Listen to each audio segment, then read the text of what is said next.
Talk radio superstar Rush Limbaugh says while the leftists now are admitting that it wasn't Donald Trump and it wasn't Russia who hacked Democratic National Committee computer files during the 2016 election, the issue won't go away because the party loyalists simply can't get past Hillary Clinton's campaign collapse and election loss. He cites a recent report in The Nation that found there wasn't any such hack. It had to be a leak, a move from someone inside the DNC to transfer the files into a domain and format from which WikiLeaks could copy them.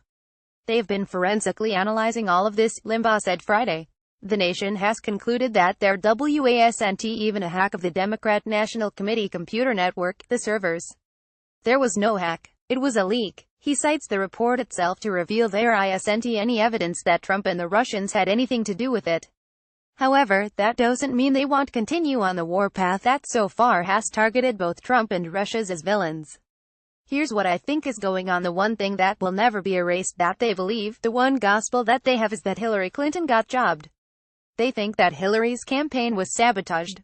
That will never change. What is changing? After all of this time, these people are having to admit there isn't any evidence for what the media and the Obama-embedded deep state people have been trying to maintain for the last 7 or 8 months, he said.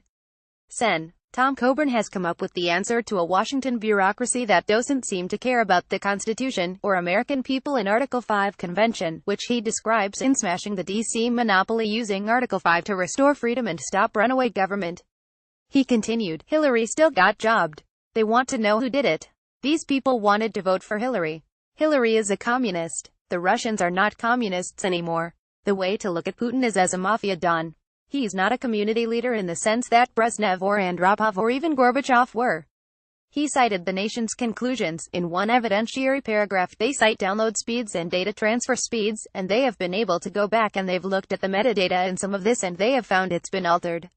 But they've also found that the data transfer speeds of the data on the network and on the servers could not possibly have happened over the internet even with fiber. He explains the suspicions are the DNC data was carried on a thumb drive.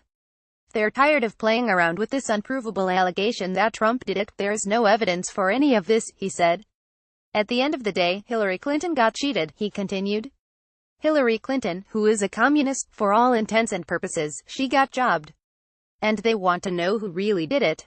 They know Trump didn't do it. And they know the Russians didn't do it. They want to know who really did it. And the fact that extreme leftists are in the process of doing the forensics here, to me, just confirms my instincts that they want to get to the bottom of this because they know the Russians and Trump had nothing to do with it. The Nation's report by Patrick Lawrence talked about the investigation of Trump and Russia.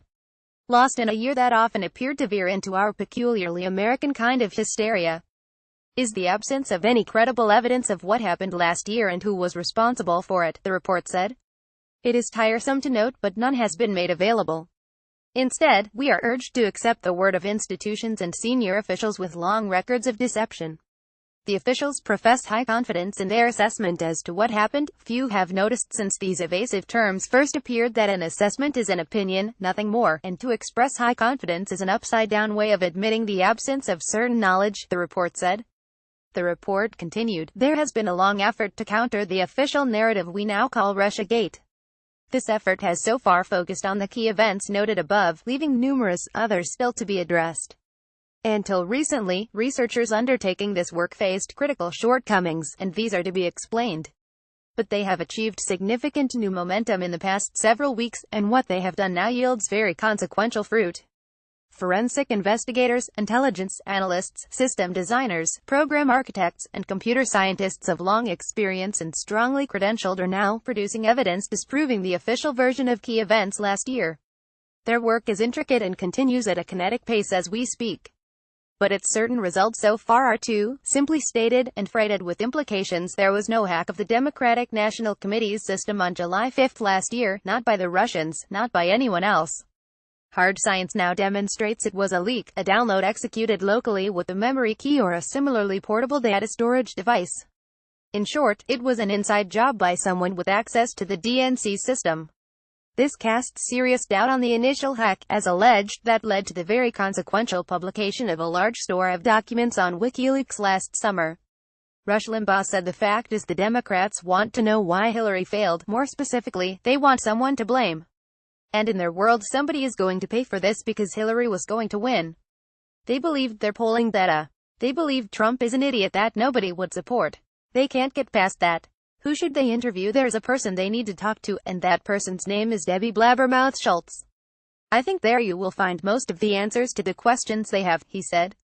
Sen. Tom Coburn has come up with the answer to a Washington bureaucracy that doesn't seem to care about the Constitution, or American people in Article 5 convention, which he describes in smashing the D.C. monopoly using Article 5 to restore freedom and stop runaway government.